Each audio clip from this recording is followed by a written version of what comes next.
Hey everybody, welcome back. Ready to dive in? Ways. Today we're getting into something that's, well, kind of relevant to everything, right? How we interpret the Bible. Yeah, it's a big one. It's huge GE. Like, how can one book spark so many debates? But that's what we're going to unpack, how people reach such different conclusions from, like, the same exact text. It's kind of wild when you think about it, right? Well, You see folks using the Bible to back up completely opposite views on things like social justice or gender roles. it's like they're reading two totally different books, you know? Totally. So to really get this, we're going straight to the source, a historical debate on slavery. Our source material lays out how both sides use the Bible to, get this, actually argue their case. It's fascinating, yeah, and kind of unsettling when you think about it. It's really heavy stuff. Yeah. So the pro-slavery folks, they often pointed to what the Bible didn't say. Like, they'd argue, hey, it never actually condemns slavery directly, so it must be okay. It's like that whole silence equals consent argument. Exactly. But it gets, like, wilder, right? They'd go a step further and use the Old Testament regulations on slavery as proof that it was good, ordained by God even. Yeah, they'd be all, look, it's regulated, not banned. Exodus even talks about how much to pay for a slave. They thought that settled it. Like it was all above board and officially sanctioned. Wow. And then there's the whole thing about Jesus and the apostles, right? They were living under Roman slavery, a huge part of their world, but they didn't exactly, lead a revolution against it. Right, and that silence spoke volumes to some people. And to make their case even stronger, they'd bring up Paul, sending that runaway slave back to his master. Yeah, talk about a difficult passage to reconcile today. It shows how differently people saw slavery back then. Completely different world. But the anti-slavery side, they weren't just going to sit there. They had their own interpretations, often using those same scriptures to make the opposite case. Makes you think, huh, same text, totally different conclusions. Totally. So they were quick to point out that slavery back then, during biblical times, was a totally different animal from the brutal chattel slavery of, America.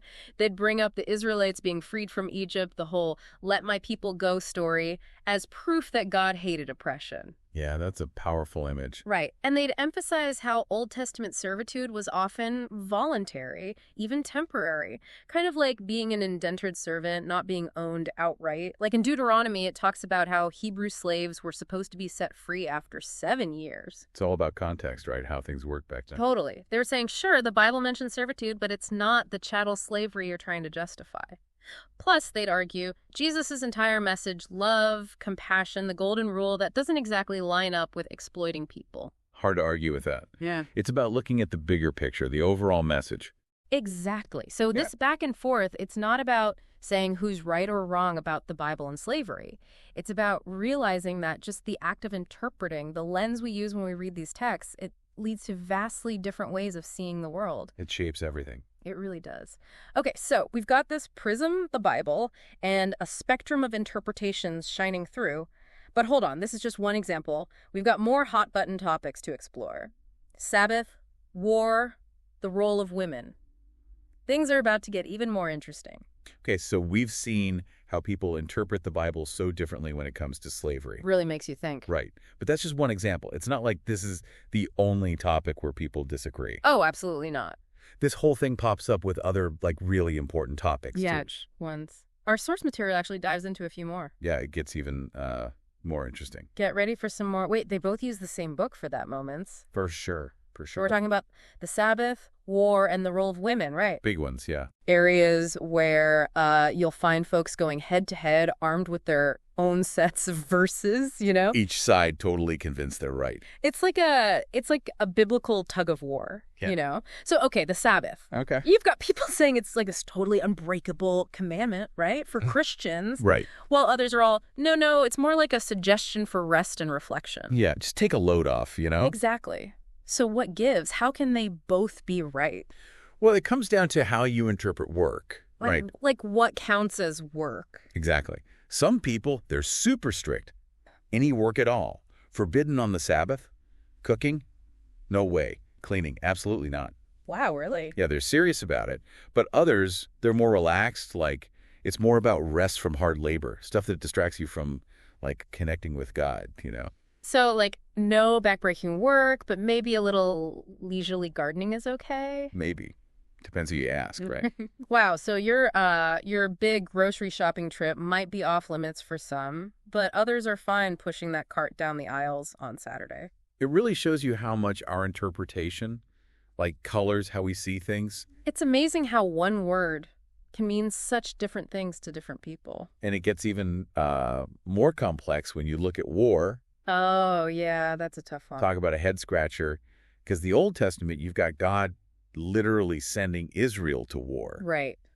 But then in the New Testament, you've got Jesus preaching peace and love. Yeah. It's like, what are we supposed to do with that? It can make your head spin, for sure, Right. but depending on which verses you focus on, you can build a case for either side, you know? I guess so, yeah. So the pacifists, they always point to Jesus' teachings on loving your enemies and, turning the other cheek. Right, that's pretty clear. But then others, they say, hold on, look at the Old Testament.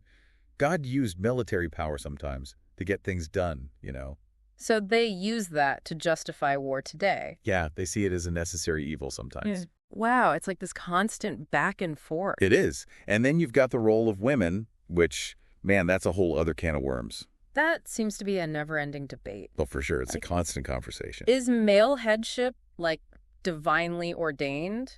Or does the Bible actually promote, like, equality? This is where interpreting Genesis, Yeah. especially those first 2 chapters, gets really interesting. Genesis, like with Adam and Eve. The one and only. Remember how the pro-slavery folks used it to back up their views? Well, guess what? What? Same deal here.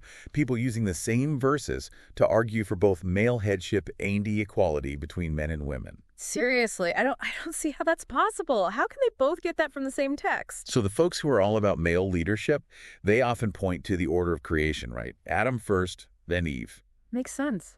To them, that's God establishing a hierarchy. Like men are supposed to be in charge. Exactly. And they'll point to verses where wives are told to submit to their husbands. Okay, yeah, I can see that, I guess. But then you've got the folks who are all about equality. Yeah. They focus on that line, created in God's image, right? Right. To them, that means men and women have equal value in God's eyes. So no hierarchy there. Exactly. Mm. And they'll bring up examples of powerful women in the Bible, like Deborah. Gotcha. She was a judge, like a leader and a prophetess, led Israel to victory in battle. No way, I've never even heard of her. She was a total badass. Wow. So it's like everyone's playing connect the dots, but with Bible verses, they're all trying to create their own version of the big picture. Exactly. And it makes you wonder, if something is like fundamental as the role of women can be interpreted in such different ways, does that mean we can ever really understand these ancient texts? Like, how do we apply them to our modern lives? That's something I've definitely been struggling with. It's a big question. It really is. Speaking of big questions, it's time to zoom out a little Yeah. and look at how we even approach interpreting this complicated and sometimes confusing text. The mechanics of it all. Right. How do we make sense of it? We'll be back to explore that right after this. And we're back. Okay, so it's been pretty eye-opening to see how, differently people can interpret the Bible, even when we're looking at the same verses. This is really something. But now I kind of want to get into how we even, start to interpret these old texts in the first place. Now we're getting to the good stuff. Right, so we have to talk about hermeneutics. That's kind of intimidating. But really, it's just a fancy way of saying, how do we figure out what a text means? What's the message behind the words? Exactly. We're trying to crack the code. And with the Bible, you've got some people, they take it literally, word for word. Like a divine instruction manual? Exactly. But then others, they're more focused on the historical and cultural context. Like the who, what, when, where of a passage. Exactly. Like who wrote it, when, why, Yeah. and how did people understand it back then? It's amazing how much our starting point can change how we see things, Totally. And it gets even trickier when you realize some folks, they put the New Testament on a pedestal. Like it's the ultimate guide for Christian living. Makes sense, right, since it's about Jesus. Right. But then you got others saying, hold on, the Old Testament is important too. It lays the groundwork. So, you need both to get the full picture. Exactly. It's all connected. And on top of that, you've got people focusing on tiny little verses while others are trying to grasp those bigger, broader themes. So, what happens when those specific instructions, those verses that seem to condone slavery, clash with those broader principles, like love your neighbor? $1 million question right there. And that, my friend, is where hermeneutics comes in. Okay, I'm listening.